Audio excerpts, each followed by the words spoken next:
Okay, so this is part 2 of chapter 6, closure. So we left off with this graphing problem. So we're graphing a rational function. So the idea is that we want these to be written in this form, y equals a times x minus h plus k, because if I can easily identify the h and the k, I can tell where the shift is. The a tells me the stretch and whether or not there was a flip. So this first one is already in this form. The a is this -6, so that's telling me it's going to be flipped. So my parent function is usually in quadrants. That's not very good. Quadrants 1 and 3. So that -6 is going to flip it. Okay, the h is -4 and the k is 7. So this is shifting, and we sometimes think of this as our locator point, -4, 7. So it's shifting to the left 4 and up 7. So if it helps, you can kind of plot that locator point, and then you're going to draw your vertical and horizontal asymptotes through that point. Okay, so my vertical asymptote is x equals -4. My horizontal is y equals 7. Remember, vertical goes through the x-axis, that's why it's x equals. Horizontal goes through the y-axis, that's why it's y equals. So I have my asymptote, and then it's a sketch, so I just know it's flipped. So it's in quadrants 2, really should not be passing my asymptote, and 4. Sorry, it's really hard to draw with this pen. Something sort of like that-ish. Now this one is not in that form. So then what we have to do is we have to divide. Okay, so I'm dividing by 2x minus 4, and this is an x here. So I'm thinking what times 2x equals x, which means that this would have to be a half, like 0.5. And then 0.5 times -4 is -2, but these have to add up to be 6. So that means that this has to be 8. And so then we write our answer as the quotient plus the remainder over the divisor. The quotient is my answer, so my 0.5. My remainder is 8. My divisor is 2x minus 4. So my equation is y equals 8 over 2x minus 4 plus 1/2. Now you might be looking at that and saying, well, what then is my h? So I could factor a 2 out, and I could have done that at the beginning also. So this is have 8 over 2 times x minus 2 plus 1/2. And then this reduces to what we're really graphing as 4 over x minus 2 plus 1/2.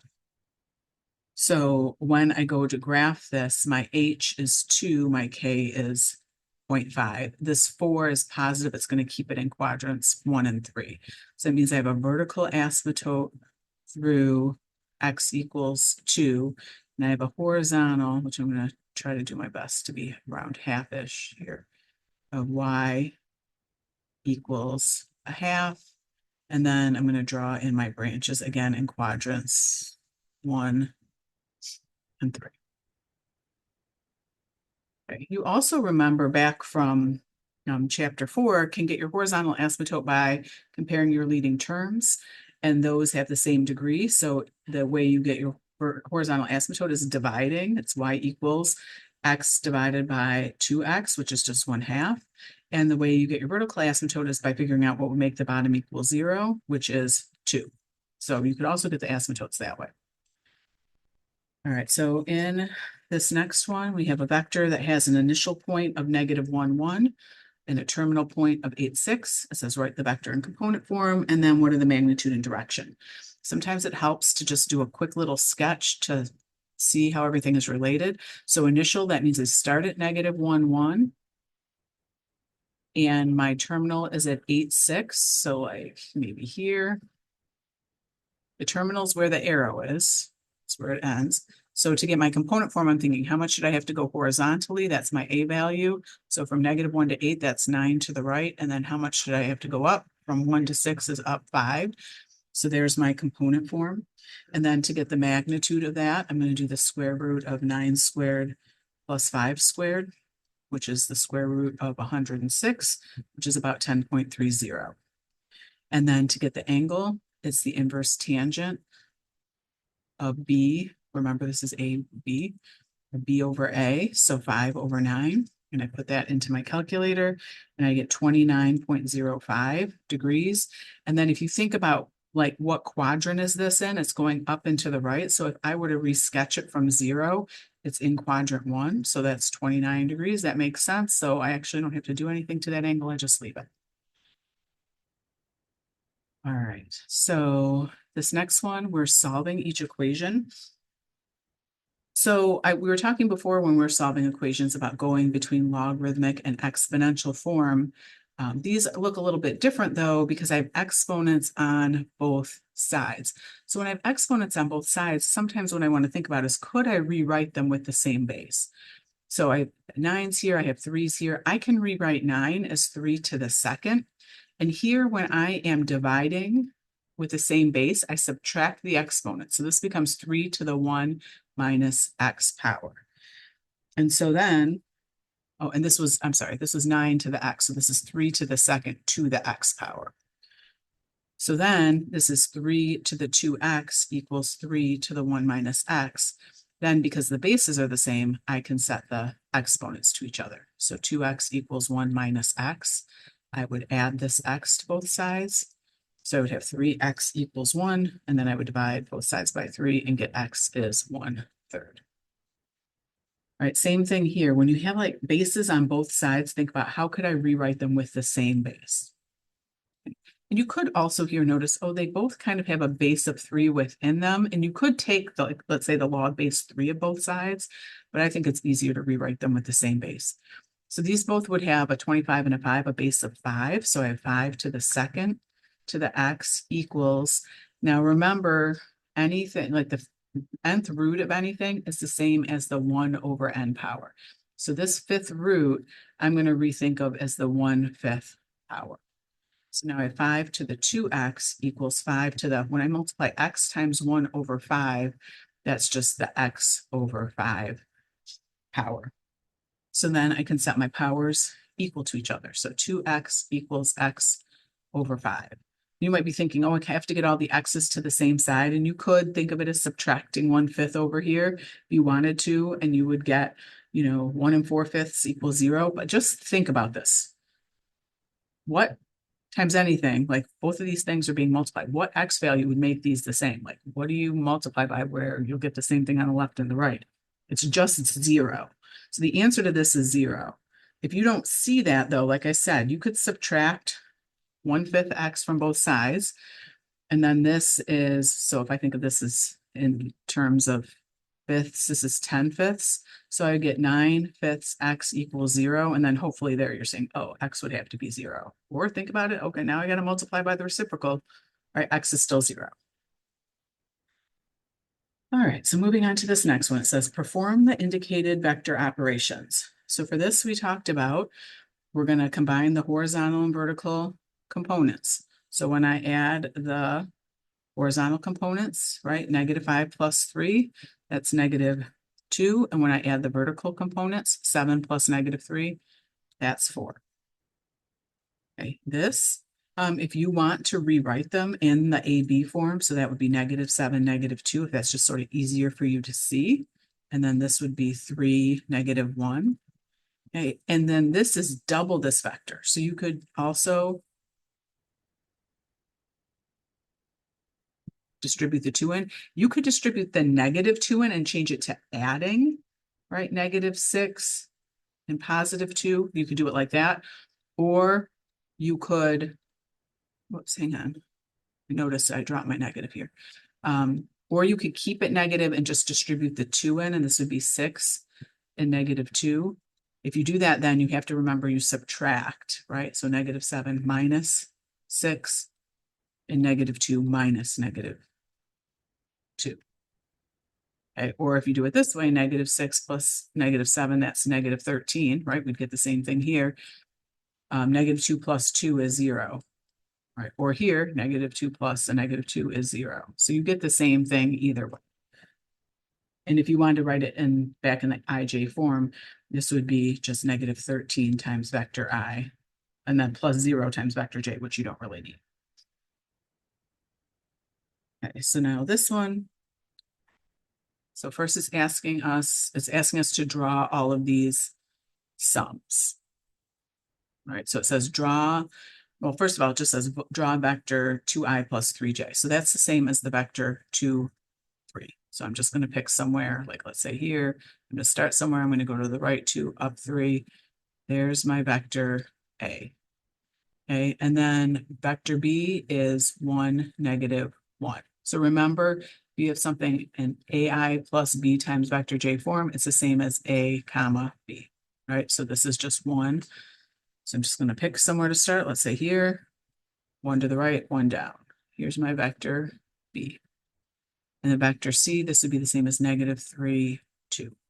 So let's say I start here, and I'm going to go to the left 3, and I'm going to go up 2. That's my vector C. All right, so then I've drawn all of them. Then B says draw vector A plus vector B on the graph paper. So I'm going to start with my vector A. I'm just going to redraw it here. So my vector A was 2 to the right and up 3. So here's my vector A. If I'm going to add vector B, it means from the end of vector A, then I have to do what vector B is, which is to go to the right 1 and down 1. Totally drew that wrong. Hang on. I went to the left 1. All right, so from here, I have to go to the right 1 and down 1. There we go. There's my vector B. Okay, my resultant, the sum, is from the beginning of A to the end of B. Okay, so that's my vector C. So looking at this, I see I go 1, 2, 3 to the right and up 2.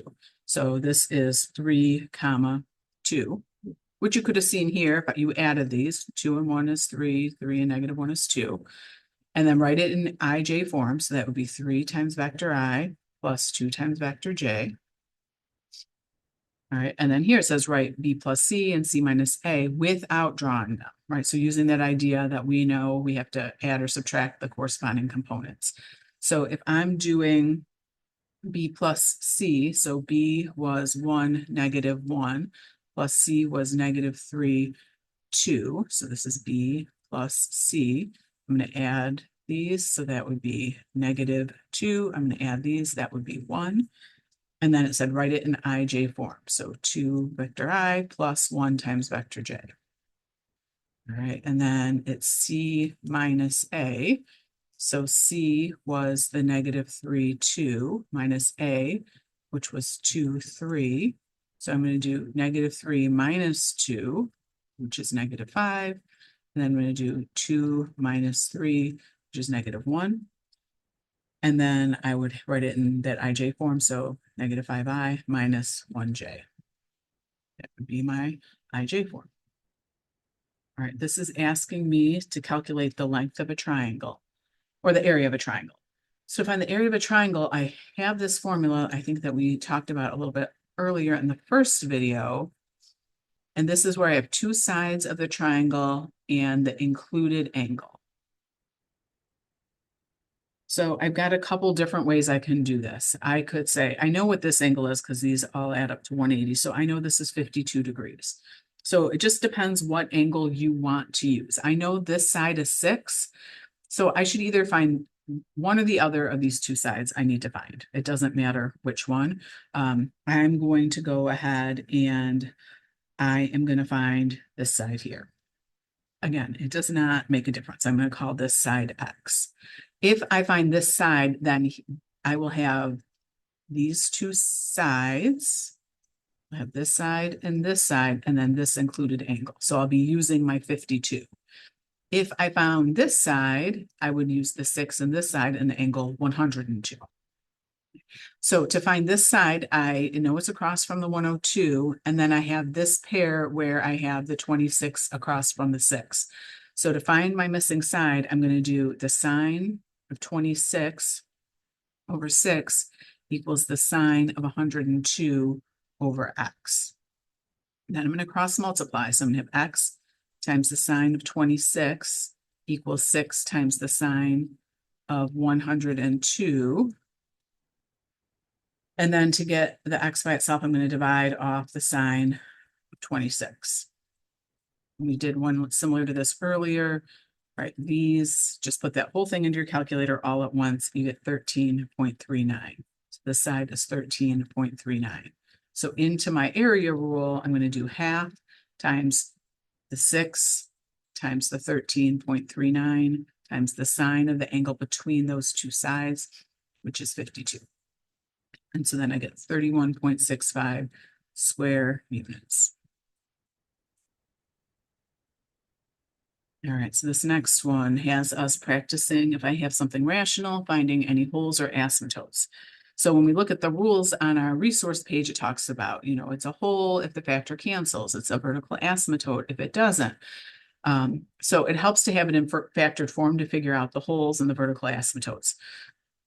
The horizontal asymptote we can figure out right away by comparing the degree of the numerator and the denominator. And because they're the same, I just need to divide my leading terms.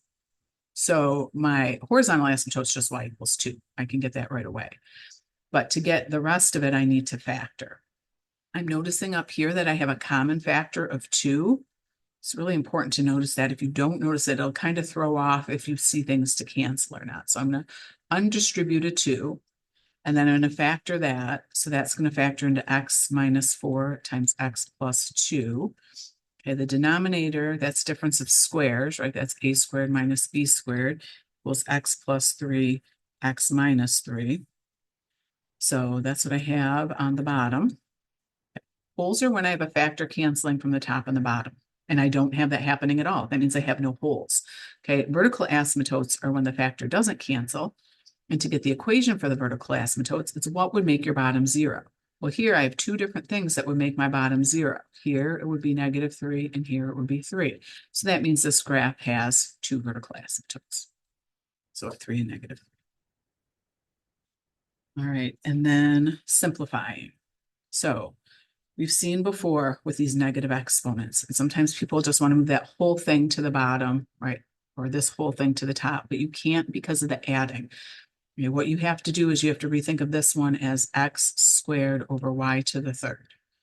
Okay, this next one is the y stays on top. It doesn't have the negative exponent, just the x squared does. That comes to the bottom. Here, this would be 1 over y. This would be 1 over x squared. Okay, then what I'm going to do is I'm going to multiply the top and the bottom through by my super common denominator, the common denominator between all of these. Basically, you just want to look, whatever's the highest y, that's my lowest common denominator. I want to bring everything up to that. So I would have y cubed, and then same thing with my x's. They both have x squared, so x squared. So I'm going to do that to the top and the bottom. Right. And I want to think of each of these on each time, the numerator and denominator as being over 1. So every single thing is going to be multiplied by this y cubed x to the second. So I'm going to kind of just show my work off to the side. So when I have x squared over y cubed times y cubed x to the second, right? The y cubes cancel, and I'm just left with x squared times x squared, which is x to the 4th.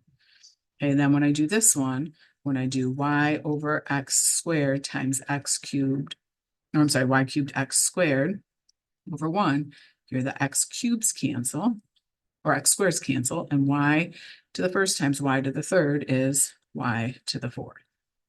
Okay, on the bottom, when I do 1 over y times y cubed x squared over 1, this is a y to the first and a y to the third, this just becomes y to the second, and then I still have the x squared. I'm going to write it as x squared, y squared. We usually write it in alphabetical order. And then here, when I do 1 over x squared times y to the third x squared over 1, the x squareds cancel, and this is just plus y to the third. Done. Nothing cancels because of the adding and subtracting. For these, we want to factor anything we can factor and then see what can we get rid of on the top and the bottom, at least for this first one. Okay, so I'm going to factor this one. So this is going to be a -3 here. This is going to be a +1. Okay, so you can make your boxes and your diamonds. Here, this is difference of squares. This is 3x plus 1, 3x minus 1. And then on the bottom here, this is 2x plus 1 times 2x plus 1. All right, we're going to see what goes. Okay, so from the top and the bottom, this will be gone. What else? This will be gone, this will be gone, this will be gone. So I'm left with 3x plus 1 over 2x plus 1. Okay, I cannot cancel here. Like some people want to like get rid of those x squareds. We did a lot of work with that, saying those were not equivalent. All right, these we're adding. If I'm adding, that means I need a common denominator. And to get my common denominator, I am first going to factor anything that can be factored. I'm going to start over here, I think, just space-wise. Okay, so on the bottom, that factors into x minus 3 times x plus 1, plus here, 6, and then this is x minus 3 times x minus 4.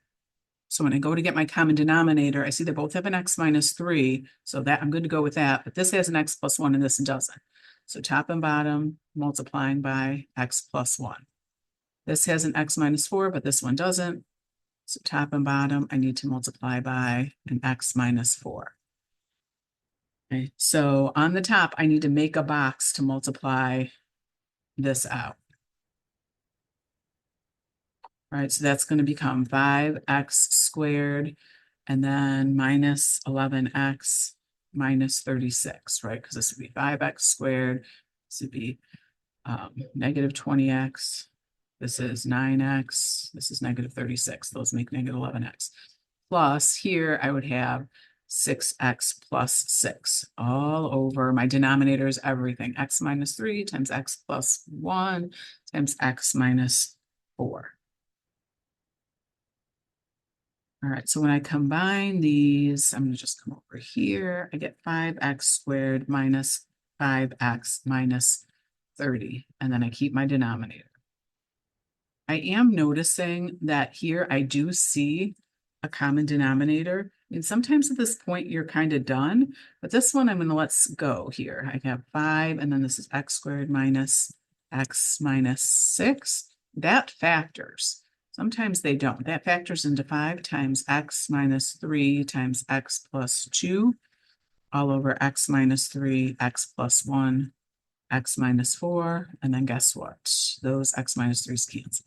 So that's where I'm getting that 5 times x plus 2 all over x plus 4, or no, x plus 1. I can't even read my own handwriting. X plus 1 times x minus 4. That's where that came from. All right, this last one, that complex fraction, similar to what we just did up here.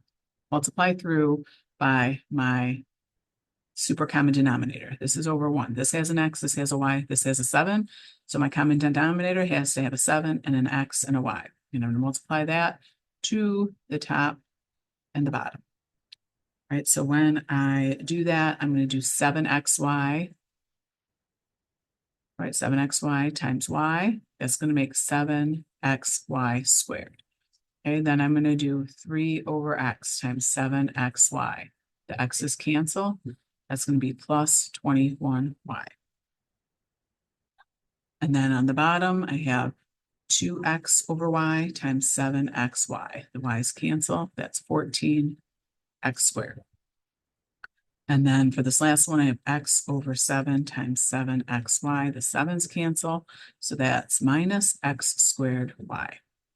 There's nothing in common between all of them, right? There's x's in a few of them. There's y's in 3 of them, but not in all of them. You can leave it like this.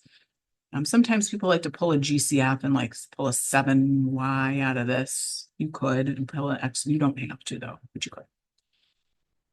All right, and then this last one says you're given the log base b of r is 5.4, the log base b of q is 1.2, the log base b of t is negative 1.4, and we want to evaluate this.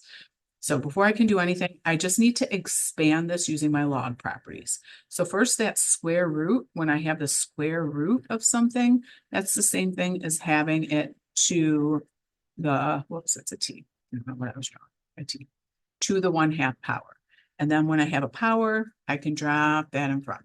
So I have 1/2 times the log of this RQ over T, this log base B. All right, so now I'm going to use my properties. Okay, if 2 things are being divided, then I can rethink of it as subtraction, right? So I have the log, and this 1/2 is times all of this. So I have the log base B of RQ minus the log base b of t. The 1/2 is still just kicking around in front. Okay, now if I have the log of two things being multiplied, still keeping that 1/2 there, I can rethink of that as two things being added. Now that I have this all expanded, now I can substitute in those values that they gave me at the beginning, right? So I have 1/2 times, they said the log base b of r was 5.4, plus the log base q was 1.2, minus the log base t is a negative 1.4.